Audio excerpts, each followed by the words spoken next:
जयन्ति ते सुकृतिनो रससिद्धाः कवीश्वराः नास्ति येषां यशक्काये जरा मरणजं भयम।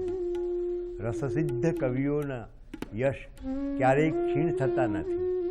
प्रेमानंद ए आपणा एक एवा रससिद्ध कवि छे। एमने रसने सिद्ध कर्यो छे। कथा मात्रेण न जीवन्ति रससिद्धाः कवीश्वराः। कथा मात्रथी रससिद्ध कविओ ए जीवित रहता नथी, पण ए कथा कई रीते करे छे। कथामां रसनुं निरूपण कई रीते करे छे, रसनी निष्पत्ति कई रीते करे छे, रसनी संक्रांति कई रीते करे छे, एना आधारे एनुं कवित्व मूलवातुं होय छे। तो ए प्रेमानंद आपणा एक मोटा एवा कवि छे। आख्यानना काव्य स्वरूपने एमने परमोत्कर्ष सुधी पहोंचाड्युं। आख्याननी व्याख्या वेदकाळथी एना विषे वात कहेवाय छे, केम के कथा कहेवानी छे।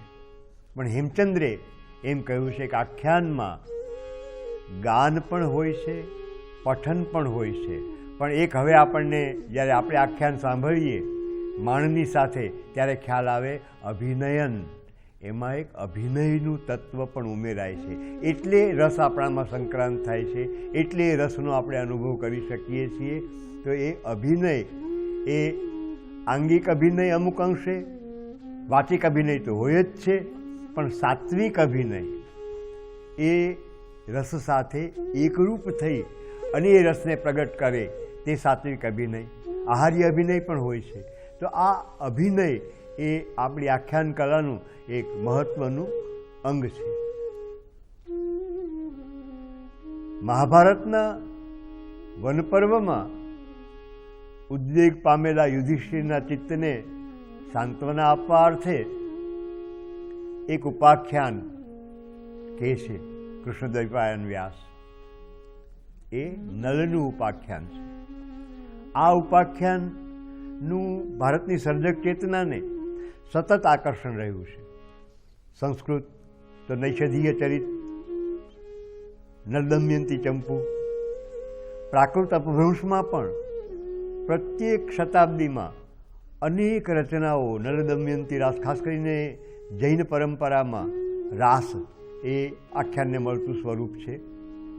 तो एमां अनेक रचनाओं थई छे।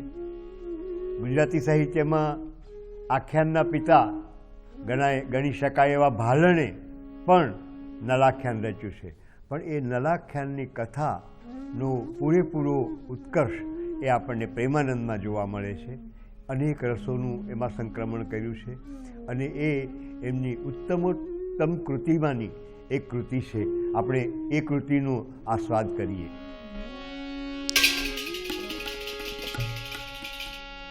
प्रथम स्मरु गणेशने अने पूरो मनना को पुत्र लाभने लक्ष्मे शुद्ध बुद्ध नारी जो सरस्वती माता तू सत्य छे अने लेजे करो मुकाश पामर पुत्र गणी मने कर जीवारे वास शंभु सुतनो ध्यान जे ए शंभु सुतनो ध्यान करूं अने सरस्वती ने प्रणाम करूं आदरु रूडो हो नैषदनाथ नैषदनाथ नैषदनाथ। नमस्कार श्रोता मित्रों, कथाना साहित्य में केटलुं वर्णन करीशुं। श्रीमद् भागवत है, रामायण है और महाभारत है। मारा रविन्द्रनाथ टागोर तो एम कहता था कि वर्षोथी अने रामायण अने महाभारतना स्रोत जे वही रह्या छे ए स्रोत आजे पण सुकाया नथी अने सुकावाना नथी। भागवत सांभळो तो पण तमने एटलो ज आनंद आवशे। रामकथा सांभळो तमारुं हृदय पण शीतल थशे, कारण के राम ए अंतरने आराम आपे લાખો વર્ષ થયા છતાં પણ રામ બોલો, રાખો તો મોઢામાંથી પાપ જશે, અને બંધ કરો એટલે પાપ બહારના બહાર રહેશે. રાકારો ચારણ માત્રેન દુઃખન નિર્યાધિપાતકમ. હે તો અને મહાભારત સાંભળો તો અમારા વેદ વ્યાસજી કહી ગયા, વેદે રામાયણે ચૈવ પુરાણે ભારતે તથા આદૌ મધ્યે તથા ચાંતે હરિ સર્વત્ર ગીયતે, હરિ સર્વત્ર ગીયતે. આ ત્રણેય આપણા મહાપુરાણોમાં શ્રી હરિના ગુણગાન છે. એ વેદ હોય, મહાભારત પણ વેદ છે, એ પાંચમો વેદ છે. તમે કહેશો મહાભારત સાંભળો પછી વેદ નહીં? ના, વેદ સાંભળવાના. વેદનું ઔચિત્ય એ ઓછું થતું નથી, પરંતુ ચાર વેદમાં કહેલી વાતોને સરળ કરીને બતાવી છે, એવું આ મહાભારત છે. મૂળ વૈશંપાયન જન્મેજયને સંભળાવતા અને પાછળના અશ્વમેધ પર્વમાં જૈમિની જન્મેજયને ખરેખર સંભળાવતા હતા. એ મહાભારતની આ સુંદર કથામાં 18 પર્વ છે, અને પર્વનો અર્થ થાય છે કર્મ, કર્મનો અર્થ થાય છે બનાવ. એ મહાભારતના અનેક આખ્યાનો ઉપાખ્યાનોમાં નલોપાખ્યાન એ અમારા પ્રેમાનંદને પણ વધારે પસંદ પડી. આપણા રાષ્ટ્રપિતા મહાત્મા ગાંધીજી સત્યના પ્રયોગ કરતા, તેમાં હરિશ્ચંદ્ર નલાખ્યાન જેવા ખરેખર આખ્યાનો ઉપરથી તેમને પ્રેરણા મળી છે. સત્ય શું છે? હા, આપણે ત્યાં સત્યનો અભાવ નથી. ના ભાવો સત્ય, ના સતો વિદ્યતે ભાવો, ના ભાવો વિદ્યતે સતો. સત્યનો અભાવ નથી, સત્યમેવ જયતે. આ નલોપાખ્યાન પણ સુંદર એવું રજૂ કર્યું છે વૈશંપાએ. અને અર્ણિક પર્વની અંદર નૈષદ ચરિત્રનું વર્ણન કર્યું આ ખૂબી છે. અર્ણિક પર્વ એટલે વન પર્વ, અને વન પર્વમાં એ ચરિત્ર પાંડવો એટલે ભગવાનના પરમ ભક્તો. 5 પાંડવમાં યુધિષ્ઠિર છે, ભીમસેન છે, અર્જુન છે, સહદેવ છે, નકુલ છે. પાંડવ ગીતામાં તો આ 5 ભાઈઓના ગુણગાન કરતા કહ્યું છે, ધર્મમ વિવર્ધતિ યુધિષ્ઠિર કીર્તનેન,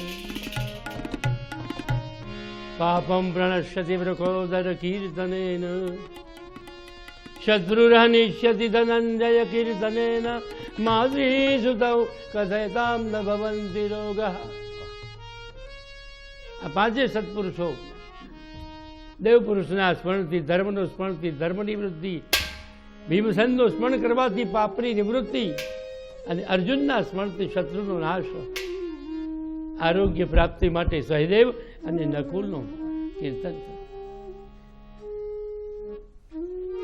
વૈશંપાયન જન્મેજયને સંભળાવતા કહેવા લાગ્યા, અરે વૈશંપાયન એની પેર બોલ્યા અને સુણજન મેં જય રાય. આપણે ત્યાં પહેલાં મહાભારતના કથાકારો ગામડે ગામડે ઉનાળાની ઋતુમાં, ગ્રીષ્મ ઋતુમાં ગામના ચોર કે પોળના ઓટલા ઉપર બેસીને કથા કરતા હતા. હવે એ કથાઓ રહી નહીં, સાંભળનારાઓ રહ્યા નહીં. કારણ કે આજે લોકોને એ ઇતિહાસને, પુરાણની વાર્તાઓને, કથાઓ પુસ્તકના રૂપમાં, ગ્રંથના રૂપમાં મળે છે, વાંચે છે. એક જમાનામાં એવું નહોતું, ગ્રંથો ઉપલબ્ધ નહોતા. વિસ્તારી તો જને સંભળાવો અર્ણિક પર્વમાં માય.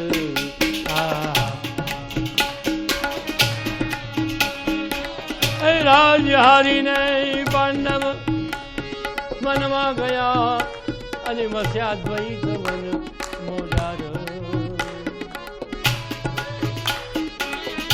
એકલો અર્જુન વનમાં ગયો ને, હારા જ્યારે ત્રિપુરાર.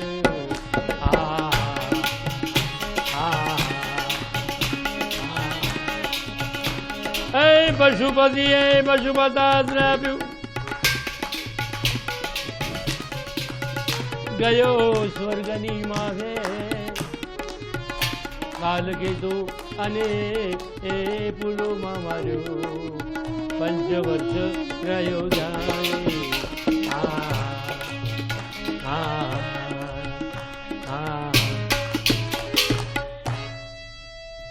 વૈશંપાયન એની પર બોલ્યા, સુણ જન્મે જઈ.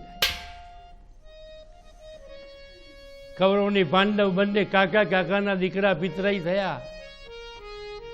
કોઈએ પૂછ્યું પિતરાઈની વ્યાખ્યા શું? તો કે હિંગ મરચું ને રાઈ તેના થયા પિતરાઈ. બોલો કૃષ્ણચંદ્ર ભગવાન.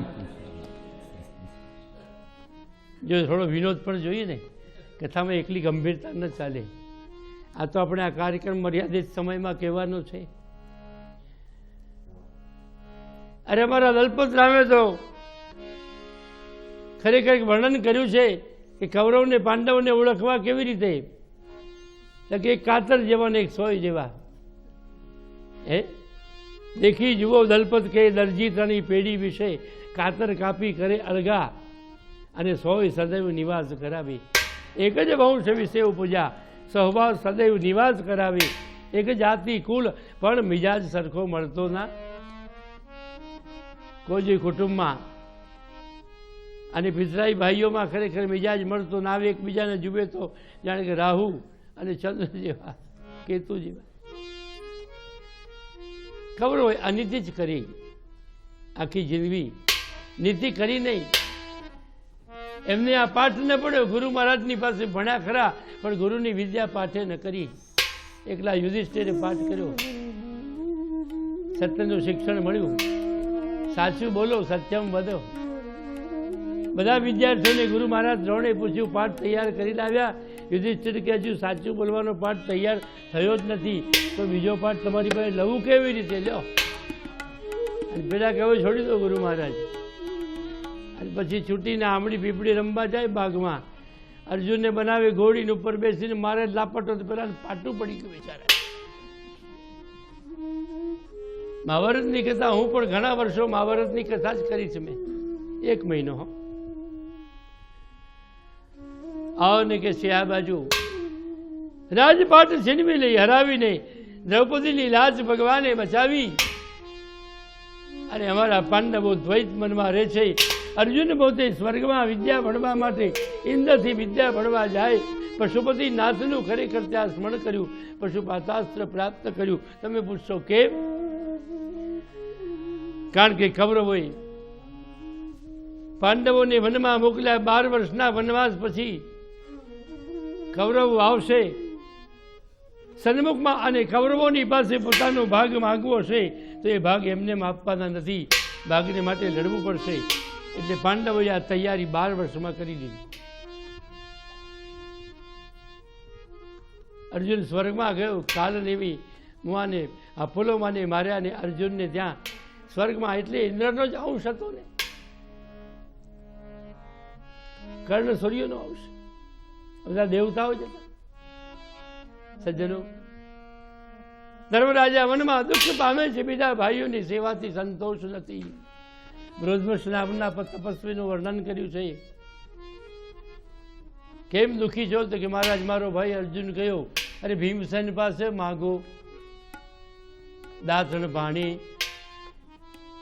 તો રીસાળવો જાય છે બળબડતો અને મોટું વૃક્ષ લાવે છે તાણી.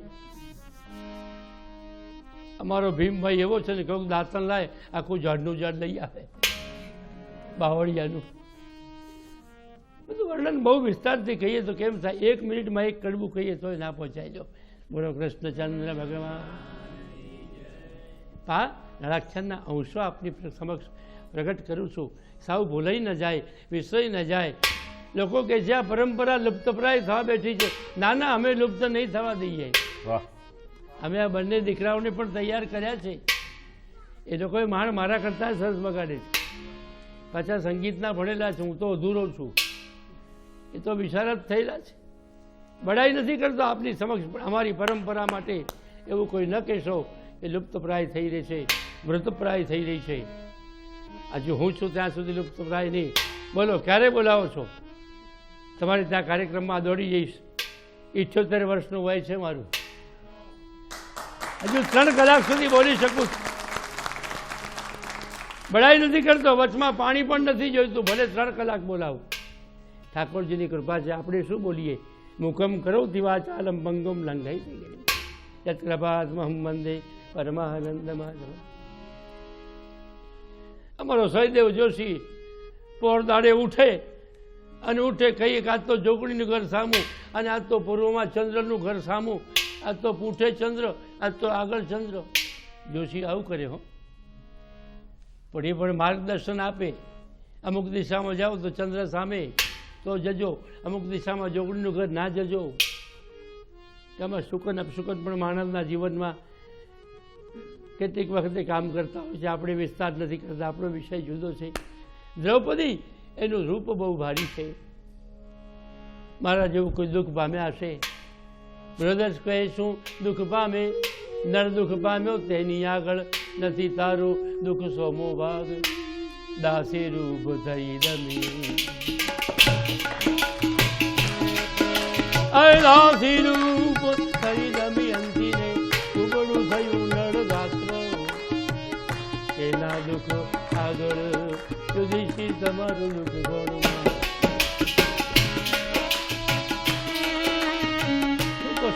હા, નળ રાજાનું ઘાતનું કપડું થયું. હા હા, એ નળ મટીને 3 વર્ષ માટે બાહુક બની ગયો. ઉદપતિ કહો નળ દમયંતિની. કોણ કે યુધિષ્ઠિર. હે ઉદપતિ કહો નળ દમયંતિની, કેવી તેની કથા દુખિયાના દુઃખ સાંભળ તારે વાગે મન નિવેતાય.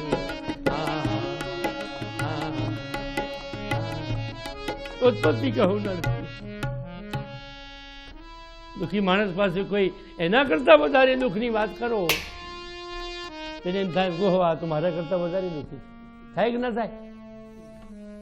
દુઃખી માણસને આશ્વાસન આપવા, સાંત્વન આપવા, એના કરતાં વધારે દુઃખની વાત કરી. તમને તો કંઈ નથી. આ શું દુઃખ પડ્યું, શું રડ્યા કરો છો, આ તાવ આવ્યો, હા ચલાતું નથી, ખવાતું નથી. અરે બેસો જાનામાના, પેલાને જુઓ ઉઠાતું નથી, ખવાતું નથી. એવું કંઈ પણ કે એમ એવું છે તો મારું કંઈ દુઃખ નથી. ઘણા મનથી ભાગી પડેલા. અને પછી કથા કે વિદર્ભ નામે ઉત્તર દેશ ત્યાં રાજ કરે છે. વિરસૈન ભોપાલ તેને સુરસર બાંધવજન એ બેવને એક એક વતન. રૂપે ફૂટડા જેવા કામ અને નાલ પુષ્કર બંને દેવા નામ. નળને આપી રાજ્યાસન બાપ કાકો ગયા મન. આખી સમગ્ર કથા જો આપની સમક્ષ પંક્તિ ભાઈ જો કહું તો ઘણો સમય જાય સજ્જનો. પરંતુ નળ રાજાની રાજ્ય નીતિ એવી હતી, પુણ્ય શ્લોક ધરાવ્યું નામ. અન્ને ભર્યા કોઠાર જેવો દાતા, જેવું અન્ન તેવો દાતાર. વૈષ્ણવ કીધું આખું ગામ. આપણે ત્યાં પુણ્ય શ્લોક કેટલા? પુણ્ય શ્લોકો નદો રાજા, પુણ્ય શ્લોકો યુધિષ્ઠિરા, પુણ્ય શ્લોકા ચ વૈદેહી, પુણ્ય શ્લોકો જનાર્દન. કેટલા પુણ્ય શ્લોક? નળ, યુધિષ્ઠિર, વૈદેહી, જનક અને જનાર્દન કહેતા ભગવાન શ્રી કૃષ્ણ. યુવરાજ બનાવ્યો પુષ્કરને, કાકાનો દીકરો પોતે સમગ્ર રાજ્યની ધોરા સંભાળી છે અને સમય વીતે છે. જેમ સૂરજના પ્રસરે કિરણ તેમ નળની કીર્તિ થઈ વિસ્તીર્ણ. આ જગતમાં માણસનું નામ ને કીર્તિ, ધર્મ કીર્તિ દ્વય સ્થિરમ. પૈસો છે, સંપત્તિ છે, ઘરબાર છે, બીજા બધા સુખના સાધન તો નાશવંત છે, સજ્જનો એક વખત જતા રહેશે. પરંતુ ધર્મ કીર્તિ દ્વય સ્થિરમ. નારદજીનું આગમન. તમારા ઘરમાં કોઈ પટરાણી નથી, ગૃહિણી નથી. માણસ ગમે તેટલો સુખી કુશળ ઘરમાં સંપત્તિવાન હોય છતાં ગૃહિણી ગૃહમોચ્યતે, સ્ત્રીથી ઘર શોભે. હા, એક અનુભવ છે. બજારમાં કંઈ લેવા જાય તો પેલો ઉધાર આપતા વિચારે વેપારી, આપું તો ખરો પણ આપી જશે. અને ઘરમાં બહેનો લેવા જાય તો કહેશે હા લઈ જાઓ ને. જુઓ ભાઈ, હા આ 1 તારીખે પગાર થશે તમારા ભાઈનો, એટલે આપી શકે, તમે ચિંતા ન કરશો. ગૃહિણી ગૃહમોચ્યતે. થોડો વિનોદ થાય છે, માફ કરજો. તો કે મારે માટે બ્રહ્માને ત્યાં અન્યાય છે, કોઈ છે નહીં. તો કે છે. આ બાજુ કુંડિન પરમાં ખરેખર રાજા ભીમકની તનયા દમયંતી એ તમારે યોગ્ય છે. એમ સૃષ્ટિ કરતા બ્રહ્માજીએ ઘડ્યું તેજનું પાત્ર. તેમાંથી ઘડ્યું દમયંતીનું ગાત્ર.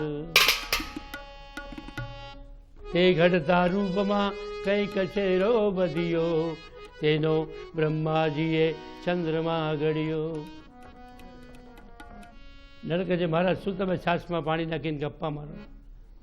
આ ચંદ્રમાં તો ક્યાંય નો દમયંતી હમણાં કે એ તો વાત સાચી, પણ દમયંતીનું સ્વરૂપ બનાવીને રાખી મૂકી હતી.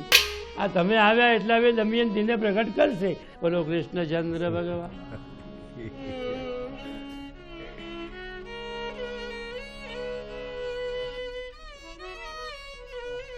નારદજી વખાણ કરે છે દમયંતીના રૂપના વખાણ. દમયંતીનો ચોટલો દેખીને સોહાગ અભિમાન મૂકી લજ્જાણી પાતાળ બેઠો. બદન સુધાકર દેખીને શોભાય, ચંદ્રમાં તો આભમાં સંતાય. એવું મારા કવિ પ્રેમાનંદ વર્ણન કરે. એની કવિતામાં કાવ્યની અંદર બધા રસો છે. શૃંગાર છે, હાસ્ય છે, અદ્ભુત છે, ક્યાંક ક્યાંક બીભત્સ રસ પણ છે. મદાલસા આખ્યાન લખ્યું મહાકવિએ એ અદ્ભુત રસનું કાવ્ય. કારણ કે મદાલસા મરેલી જીવી થઈ. અદ્ભુતતા નહીં, અદ્ભુતતા નહીં, અદ્ભુત રસનું વર્ણન મદાલસા આખ્યાન. ઠીક છે.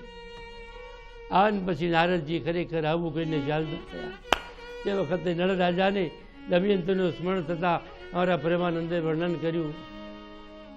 અનંગ નલતે નલને વ્યાપો અને ગયો વનવનની સમામાં. હાય બેઠો ચિંતામાં બે.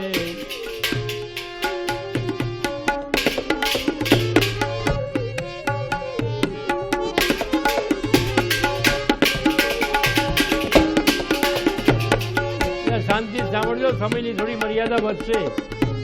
આ તો નળાખ્યાન છે, 61 કરવાનું એ મારે તમને 10 મિનિટમાં સંભળાવવાનું.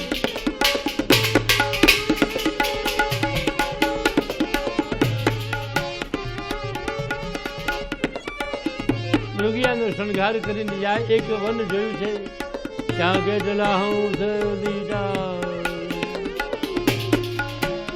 જોયો.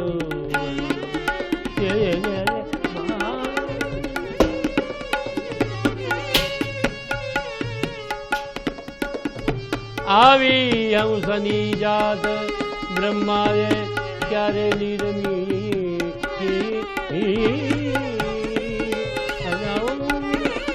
અનૌ